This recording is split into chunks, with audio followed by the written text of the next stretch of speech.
Hey, welcome to today's stream. The goal of today's stream is to move on from SQLite. The main goal there was to establish a persistence strategy, and the choice I made for persistence was using SQLite. So now that I've been able to establish that SQLite will work, and we're able to bring in the library, and we're able to integrate the library with the underlying. We're able to integrate the library with the Swift part of the application. So that's a good milestone. Which was this first step here. In order for us to have a persistence layer, it's good to do the modeling part first, figure out modeling for that persistence layer. And once the modeling is done, then the entities and the schema and the related queries will become clear. So on today's stream, I'll be focusing more on modeling, the data and components that form the core of the simulation, and then use those models to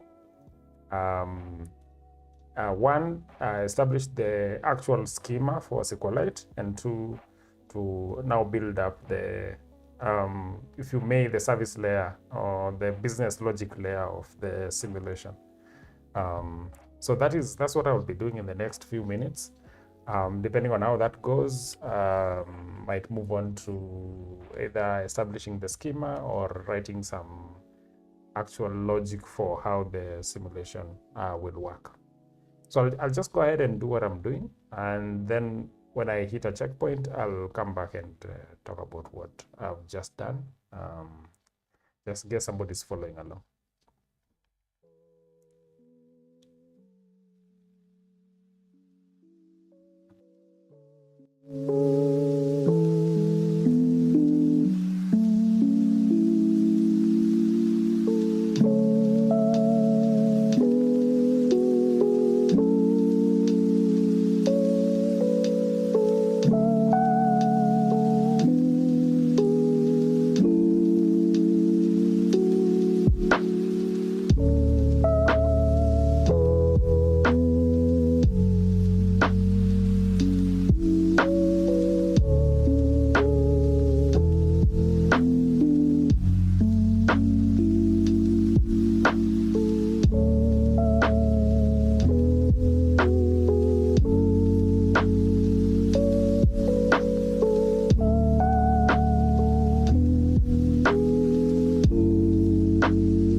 So I've written the first model, which this should serve as a core model for the core part of the simulation.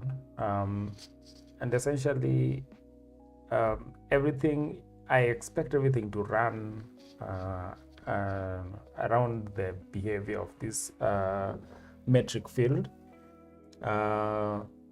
So any changes in variables in the simulation will be derived from this particular variable. So it will have the names and the values that represent the state of the simulation. And whenever we get user input and we change the state of the simulation, that state is persisted and updated through this particular model that I'm calling metric. From the dev notes, this has a unique identifier. I'm using UIDs for the unique identifier. It has a name, of course. The score represents like a weighted value that the simulation uses. So depending on how well or how bad the metric is doing, it is going to give you a value between 1 and 0. And I use double so that it can fit as many potential values between 1 and 0 as possible. As you can imagine, there's a lot of values that can fit between these two values. Related points to other metrics that are either affected by or affect this particular metric. So it's going to help us draw like a relationship graph of metrics and how they influence other metrics. So these two are for the user. So this will just display a number that represents the metrics in the real world. Like if it's representing GDP, that will be like some dollar amount. If representing something like population, it will be like a number of people in that jurisdiction. And then a description. So this will be this can be used to describe the metric so that the user can understand what that metric represents. Also, we can use it to maybe give the user a log of how this metric has been changing over time. So that's potential uses for it. Otherwise, it will just be some user interface thing. Level is meant to help classify the metrics. So you have critical metrics that referring to as primary metrics. So these are critical to the health of the simulation. And when primary metrics have lower values, then it means the simulation is entering a negative state. If they have a higher value, then that represents a positive state. So these are the fields. I added some validation for the important fields, essentially the score and the name. The others are not that important. This is for user display. Of course, since I'm using enumeration here, I don't need to add validation for metric level because it can only be 2 values. It can be primary or secondary. So that allows me to narrow that down. Related, I don't need to do validation for this because it can be an empty array. You can have a metric that is independent of other metrics. So it's not influenced by, and it doesn't influence other metrics. So I don't need to check that this is an empty array or just length of the array because it can be anything. It's not really limited. So these are the 2 fields that are critical. The ID, since the Swift type system will enable me to ensure that we actually get a UUID here. So if it was a string, I would have to add some validation for it. But since it's a binary UUID, then that gives me automatic validation for it. To ensure that the validation works, we have a test. It's just a simple test where we pass in like an empty or an empty name and validation score that's greater than expected, and then we have this particular test that ensures that the value that will come from an invalid matrix is a null, so that the caller has to ensure that they don't get null metrics and use them for processing. So and this validation happens during initialization. So this also helps to ensure that within the system we will never have an invalid metric, because for you to initialize a metric, it has to pass a particular criteria. Maybe I can have a positive case test for this, where we now have a valid metric since I have the negative case test. So let me just write this real quick. So it will just be a metric, and yeah, I can use the quick initializer, but that will not allow me to. This is another thing I didn't mention. So I have 2 initializers for this model. One requires all the fields. So this is when we are trying to initialize a metric from an existing metric, maybe from SQLite, a metric that has been persisted. So when it comes up from SQLite, it already has an ID, so we need to capture that ID and all the fields that are already available in SQLite, or any other source that already has a metric pre-initialized. And then we have this quick init initializer, and this should allow us to quickly initialize a metric for the first time. So this is a situation where we don't really have the metric. We are creating a new metric. So instead of making the caller or whoever is initializing this metric to like pass all those fields, we can just have them pass 2 fields, the name and the initial score. The rest can be passed in, but they are optional. As you can see, they have default values. So having the 2 helps. So this helps in creating new metrics. This helps in initializing metrics that already exist, or metrics whose values we already know. So it's not like anything. So I can use that for this test. And here I can give it a valid name, let's say this is maybe life expectancy. And the initial score for that, let's say life expectancy is 70, so you can do 0.7. So that's a valid metric.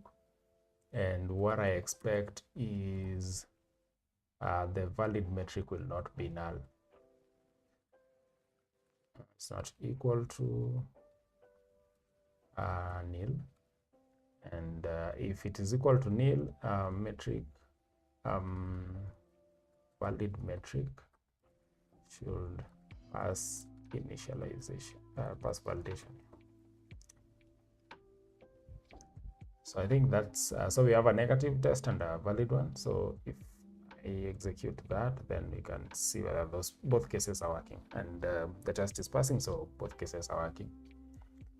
So now the next step from here, since we have the model, I think there's other models that I need to set up. Apart from the metric, I need to set up the event model. So this should capture all simulation events indiscriminately. So anything that happens inside the simulation, either user-driven or something that happens automatically based on whatever state of the simulation currently is, or some internal factor that has changed within the simulation. Because I think I mentioned this in the previous stream, the way I expect the simulation to work is that it should be long running even without user input. So based on the current state of various metrics, the simulation should be evolving on its own and changing over time based on the current state. And then a user can change the state by passing like a policy decision, which ends up changing a particular metric, and then the simulation can evolve based on that change. So all of those events need to be captured somewhere. So that's why I have this sim event, and of course sim policy. So I'll just make up, write up the sim event, and then I'll be back to talk about that. And then once that's done, then I'll do the policy, which is this is the window that the end user will be using to influence the behavior of the simulation. So that will be the last thing I'll do.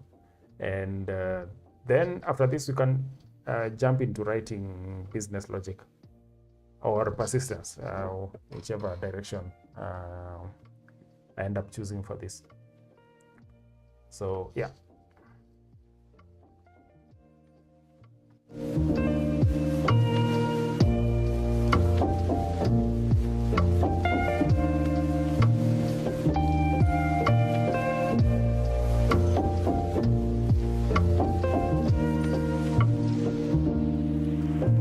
Hey Pradi, what's up? I haven't seen any other message, unless you're sending a message through a different platform. I haven't seen any message yet. I need to change the setup of this camera so then I'll get back. It still captures. So I haven't seen any message, but thank you for joining the stream. Kepvas, if AI builds the software but human decides what to build, who is the engineer?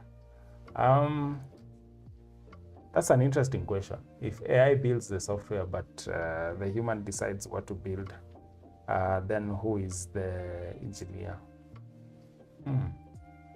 I have a personal opinion on this. My personal opinion is if AI is building the system, then AI is the engineer.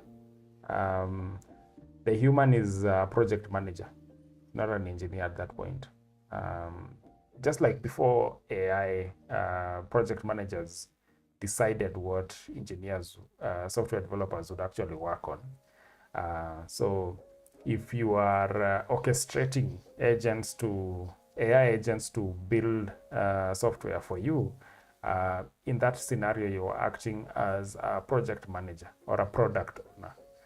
Because you are not really building the software itself, you've delegated that responsibility to the AI agent. So therefore, you're not building, you're not doing any engineering.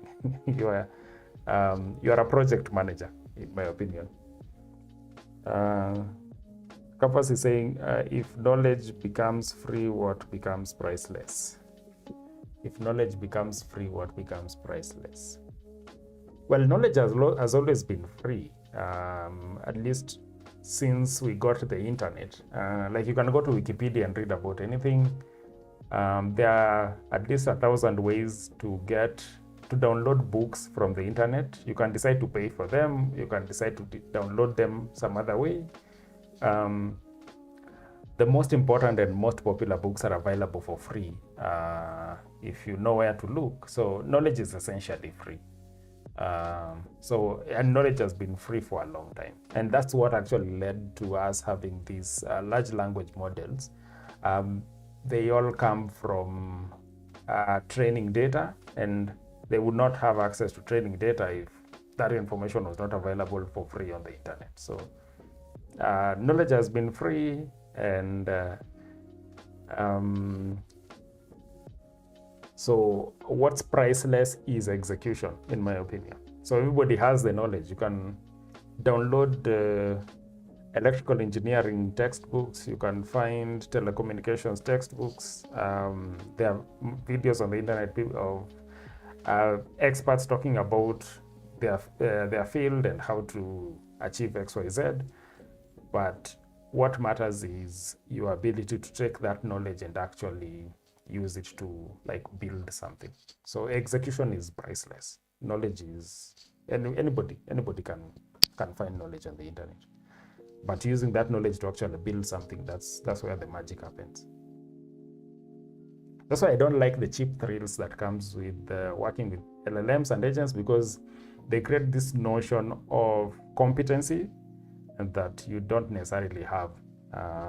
So I'll hear somebody saying, I built this really complex piece of software, and you're like, oh, then they must really know what they are doing. But in real sense, they prompted an agent to do it, and the agent went into the open web, found the information, generated some code, and now the software exists. But the guy who prompted the agent doesn't. If you put them down to like build it up, they would not know where to start. So I think when knowledge becomes free, wisdom becomes priceless. But knowledge is derived from wisdom. And wisdom, in essence, is the practice of knowledge. So if you know the right thing and you don't do it, that's not wise. But if you know the right thing and you actually do it, that's when we say you're practicing wisdom. So wisdom is determined by your ability to exercise knowledge in the most logical way. Yeah.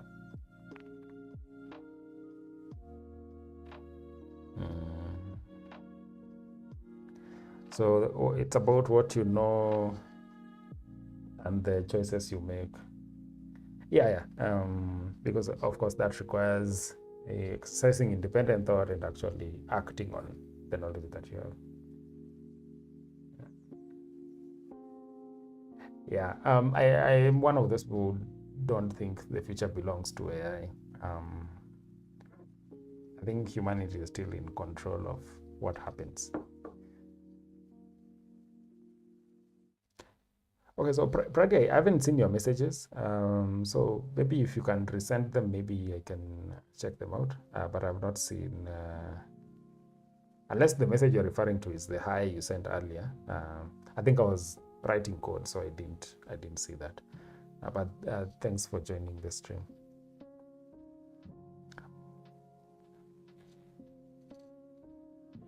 Awesome. So I'll just go ahead and do this next bit, and then I'll come back. If I do something strange, or you have a question or you have a comment, just leave it here, and when I come back in the next cycle of this, after I've done the other models, I'll come back and maybe reply to some of the comments or questions you leave.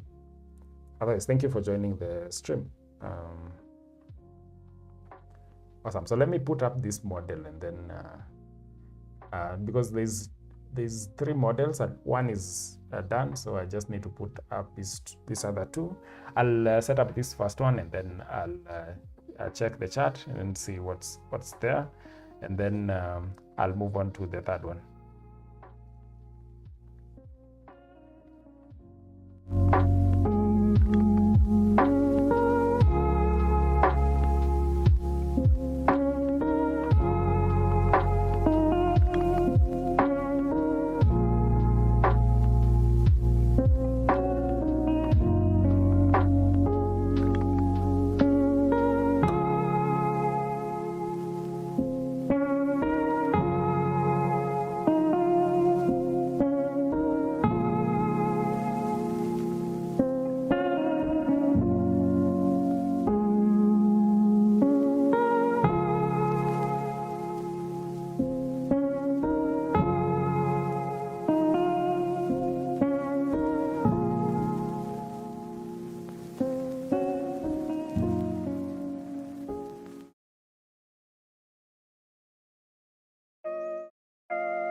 So it looks like the work on the simulation event modeling is done. So now there's an event model that can capture all events that happens inside the simulation. It doesn't have that much difference in terms of properties between it and the matrix model, except we have the same identifier using UIDs, just like we did with the metric model. I have this enumeration for event source. So events can come either from user input, which is modeled in terms of like a policy decision, or the event can originate from a change in the state of the simulation, a change in the metric.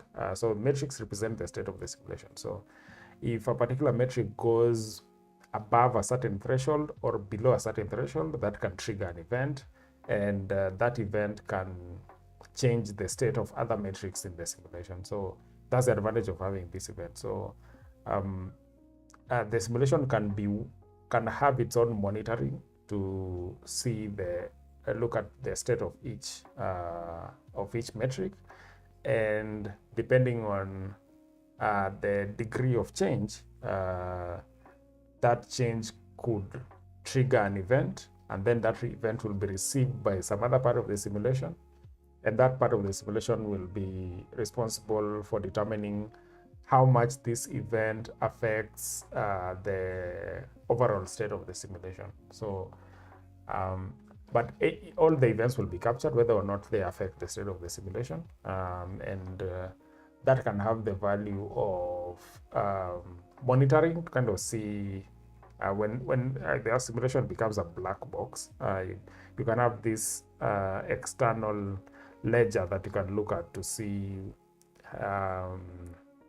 how the simulation is changing internally, without necessarily going into like opening it up and pausing it to kind of get an instance state or running a query. You can have like this running log of events that are happening in the simulation. So it's good also for monitoring. The other thing is this can be used to display the state of the simulation to the user. So those events could be rendered on a user interface or a terminal interface, depending on what the user endpoint is, and those events can help summarize the state of the simulation.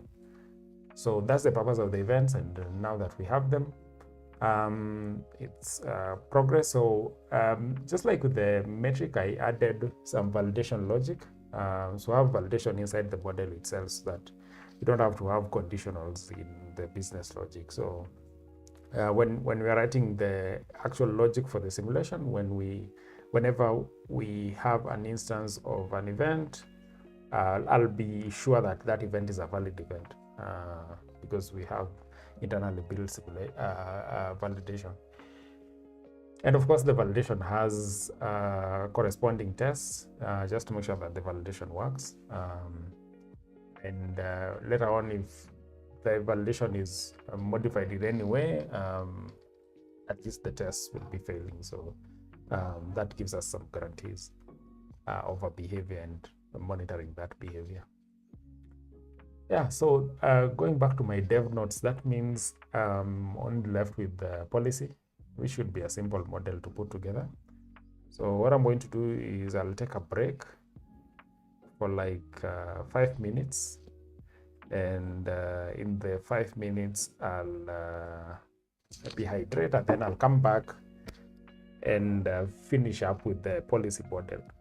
Once the modeling work is done, it will open doors to pushing the project forward in terms of getting into persistence more, having the schema definition and initialization logic, or it can open doors for me to start working on the actual simulation logic, the game loop, the policy prompts, and the internal mechanisms of how the simulation is going to work. I expect something like a decay cycle. So if you leave the simulation with the metrics and the values that it contains, over time the simulation itself should be evolving, and it should have the intelligence of checking timestamps. So if the hardware on which it's running, it gets switched off, when the hardware is switched back on, it can check the change in time and quickly simulate what would have happened within that time period, so that you have this notion of constantly evolving. Yeah. So I'll take a break, but let me see if there's any messages I should respond to.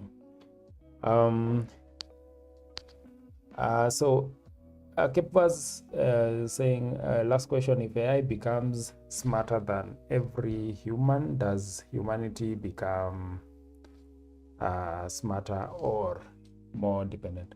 I think if we actually achieve the fictional AI level of intelligence, something akin to maybe Terminator or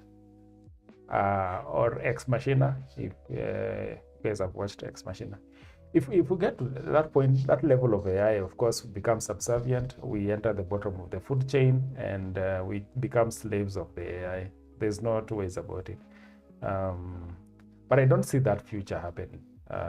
We just haven't gotten there technologically. It might happen, but not in our lifetime. LLMs are not our path to AI, in my opinion. This is my non-expert opinion. I just don't see it happening because of the brute force nature of the design. Basically feeding it all the information and expecting intelligence to emerge from it. It doesn't seem like a really good strategy.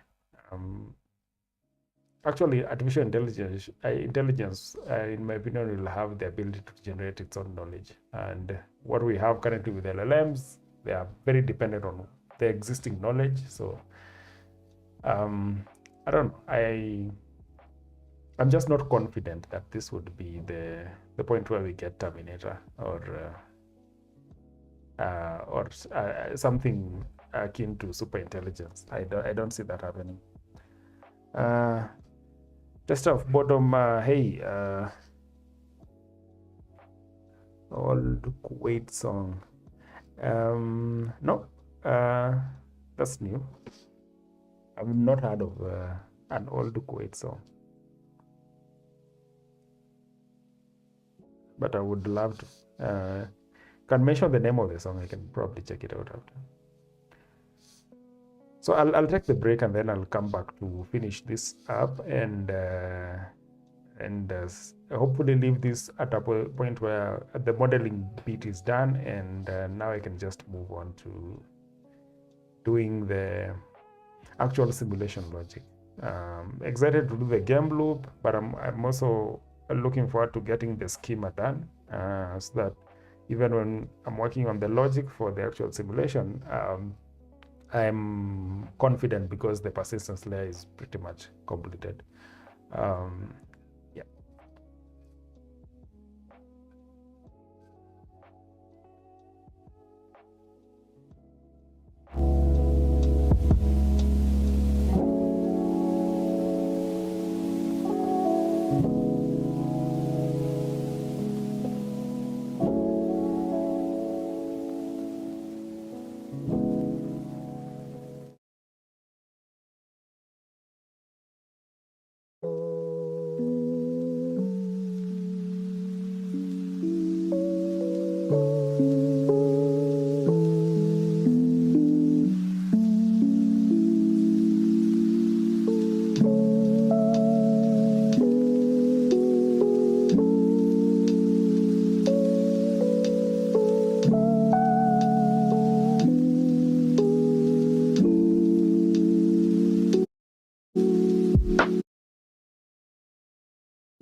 right, I'm back, and I think I'm ready to now complete this next bit,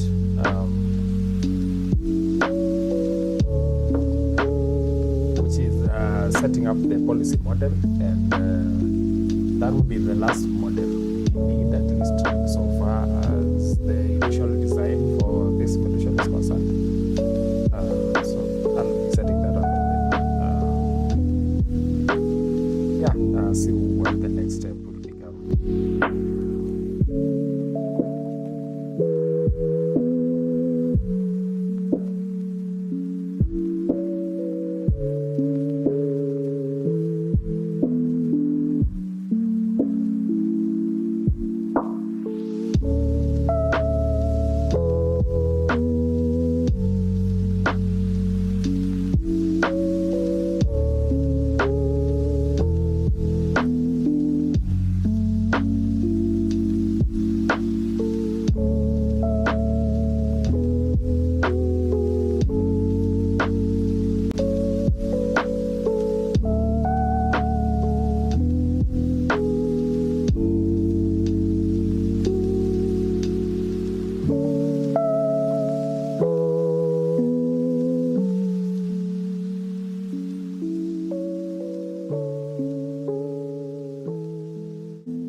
Okay, so it looks like this is done. The policy model is ready, and all the other models have been written, and I think they are ready to go. So I'll determine what will be the next step, the next stream, but it's one of two possibilities: either setting up the schema or starting work on the logic that runs the actual simulation. Otherwise, I think it's a really good model design. It's minimalist. Everything is centralized around metrics, and events will be able to accommodate a lot of components of what the metric and what the simulation ends up being. And the policy is the window to the external world. Of course, events also is a window to external world. The external world, in that it allows the observer to kind of look into the simulation and see what's happening. Policy is the observer's way to way of affecting the state of the simulation, and the simulation can independently evolve the metrics. So I think that's in my opinion, I think that's fairly good design, and I'm looking forward to see how this goes. So in the next stream, I can decide to write up the schema for persisting, especially the metrics and the events and the policies. Maybe even the logs could go into a SQLite just to centralize everything. Or I could decide to have a log file for the logs, but I don't mind having them in a SQLite table. Yeah. So that's it for this for today's stream. If you joined or you watched this later, thanks for stopping by. I'll see you on the next one, and let's see where this project goes. So like I've mentioned in the previous streams, all source code for this is available on this GitHub account. This GitHub repository, GovSim. So all the source code will be available there, and I'll be updating the repository as time goes. Yeah. So thank you for joining the stream, and I'll see you on the next one.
you.